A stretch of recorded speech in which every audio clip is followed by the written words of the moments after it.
Okay, so Gladiator from 2000, directed by Ridley Scott, obviously starring Russell Crowe, Joaquin Phoenix, Connie Nielsen. Quick logline: a former Roman general sets out to exact vengeance against the corrupt emperor who murdered his family and sent him into slavery.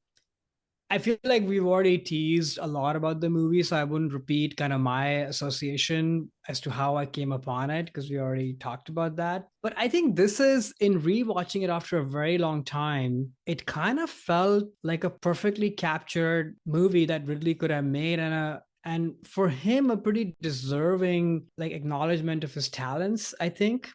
And as a best picture winner, even though this movie is not looked upon as a very favorable best picture winner, but I think I defend it after this watch. And I would even go as far as saying that in many ways this movie feels like a bit of a wild card for Ridley. And I say this because this is maybe one of the few movies I've seen from him that has heart in it. Hmm. It is a process movie. It is something that happens in the beginning that then sets in motion the rest of the film, like we've been talking, and it's executed perfectly. All the Ridley things of scale, set pieces, departments coming together across the board, from sets and music to costumes, visual effects, all that is there. But that's there in all Ridley movies that are good. I think this one is sort of above the rest of them because it has a lot of heart in it. And a lot of that credit has to go to the score, I think, the way it's teased. And I don't know what came upon Ridley. Maybe he was in a different phase of his life. I don't know if he was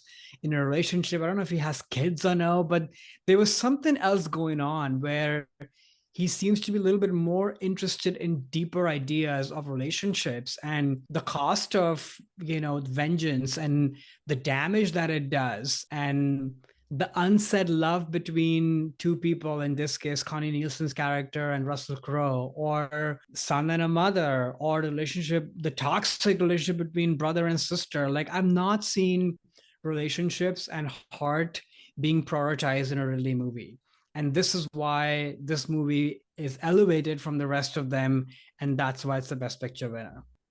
One note of that, maybe the relationship piece, the actress who plays Russell Crowe's wife, who gets killed in the beginning, is Ridley Scott's wife.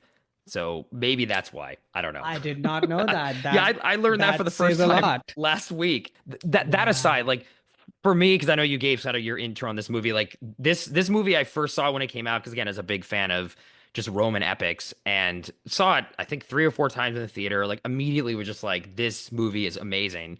I think you mentioned on our previous podcast that for you, like moving into a new apartment, you put on Julie and Julia, right, to like kind of break into a new place. For me, it's Gladiator. I have to watch this movie any new place that I Ah, move, and especially when I get a new TV or a new sound equipment for my, surround sound system. The first 10 minutes of Gladiator I have to it's put the on, because ultimate that test. it is the ultimate test. That's the ultimate AV test for me. And sometimes I'll just sort of be late at night and I want to sleep. I'll just put on that scene and watch it and feel just like invigorated with life.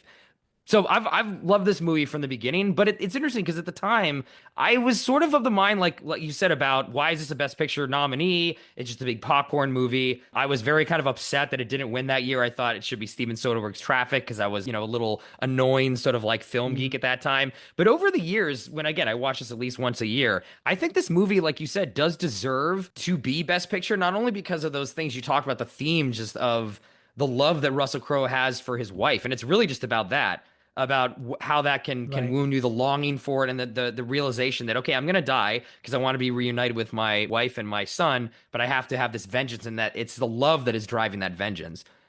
It's Right. also that, like, the scale at which this movie was made on, and it looks expensive, it looks great, high craft at every sort of point, and it does bring back this type of film that was not made at the time. People were not making these Right. large scale historical ancient Roman sword and sandal epic pictures anymore, and he did bring that back for maybe 5 or 6 years. There were a lot of kind of knockoffs of Gladiator. I enjoyed some of Knockoffs, them, bad didn't ones, enjoy other including made ones. some made by him.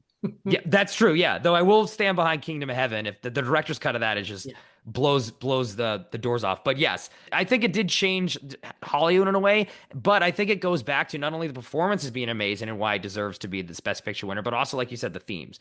So I've sort of actually come around on this movie of being proud that it won Best Picture and actually think it's one of the best representatives of Hollywood filmmaking of this century. And I'm glad that it's up there. But for me, this movie is, again, one of my favorites. And like I mentioned at the outset, I'd seen definitely Alien before I saw this. Maybe that might have been the only Ridley Scott movie I think I actually had seen before this one. But that movie did not make me want to research who this director was and kind of Mhm. sort of be like, okay, I'm now going to sign up for every Ridley Scott movie that's made because I saw Alien. But this one definitely caught my attention. And for a while there, I was following his career until he kind of went into a slump for a while. And then I kind of drifted off and didn't only kind of came back to fill in those gaps. So this is definitely the one that like made me stand up and say, okay, who directed this? Because this is something like I have not seen on this scale before from the year 2000. Like it throws back to, like you had said earlier, a lot of like kind of David Lean scale and grand journey and historical figures. So I love it.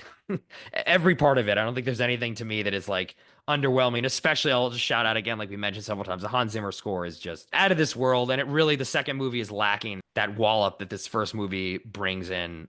And the way it's threaded throughout, and then finally at the end, when you hear that song, I even thinking about it gives me Oh chills, yeah.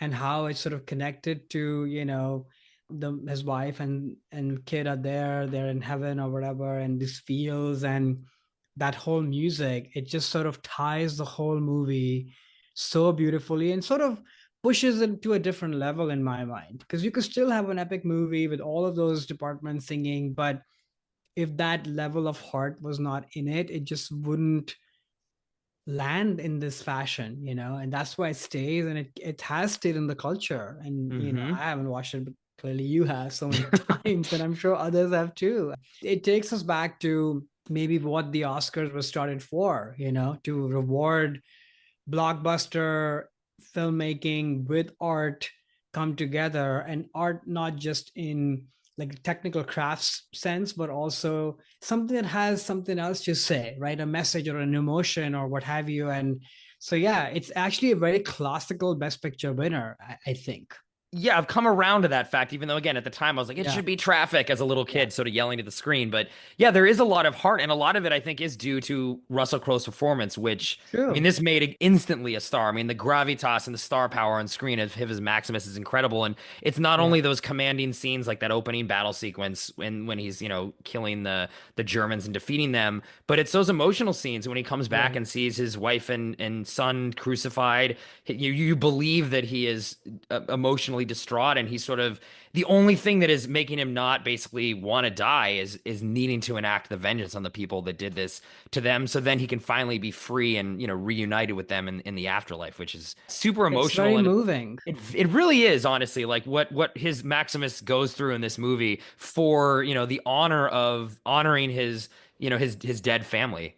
It really is like strength and honor, like his motto is, and that is what, again, is sort of like the in the beginning of the movie, that's the sort of the code that he has, and he sticks to that through the end. He easily could have thrown it away with what happened to his family, just said, "Okay, I'm done. I don't want to live anymore." But no, he has to enact vengeance upon them, and he does, even though he dies. But he still is able to get the comeuppance on Right. Commodus, who Joaquin Phoenix, also incredible performance. And it was Right. actually interesting. We recently did an episode on him, and this is the first time I'd seen the movie since we did the Joaquin Phoenix episode. And one of the themes that I picked up off in that rewatch of his movies was all, especially early on in his career, was the passed over brother character of, oh, there's someone better than me because his older brother got killed, died, and all these things. In this movie too, it's There right too. there. He feels like the passed over brother, Literally even though there. Maximus is not his brother, but it's clearly something Joaquin was wrestling with, at least in the beginning part of his career with this, and then Walk the Line too, with the older brother character sort of haunting him. I just thought that was a new insight that I had not gotten if it wasn't for our Joaquin Phoenix episode, which listeners can go back and hear if they want to hear my thoughts on Joker 2, a movie that I loved to hate. Yeah. Yeah.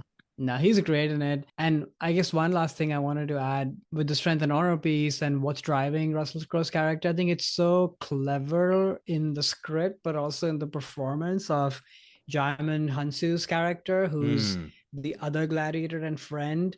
Like that relationship is just so beautiful and tender.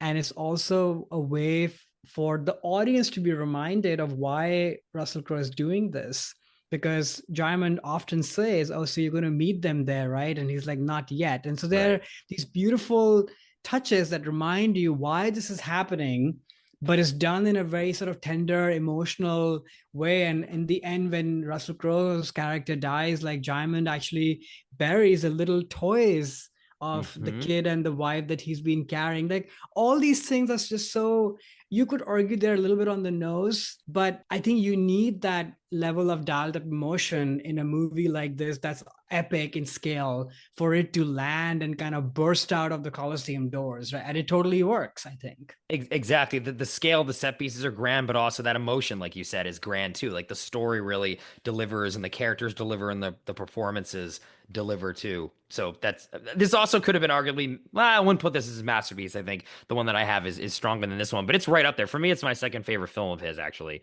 It's up is there, but like I Gladiator. said, to me, it's more and more a wild card because I don't see Mm. this anywhere else in his filmography. Hi there, it's Alex. If you like the review and discussion Karan and I just had, make sure you subscribe to our channel, Movies That Shaped Us, to get full episodes. Every other Wednesday, Karan and I review a new release and then discuss 6 other movies made by that film's actor or director and how they shaped us. Subscribe right now or follow our podcast on Spotify or Apple Podcasts via the link in the description below. Hope you join us for the journey.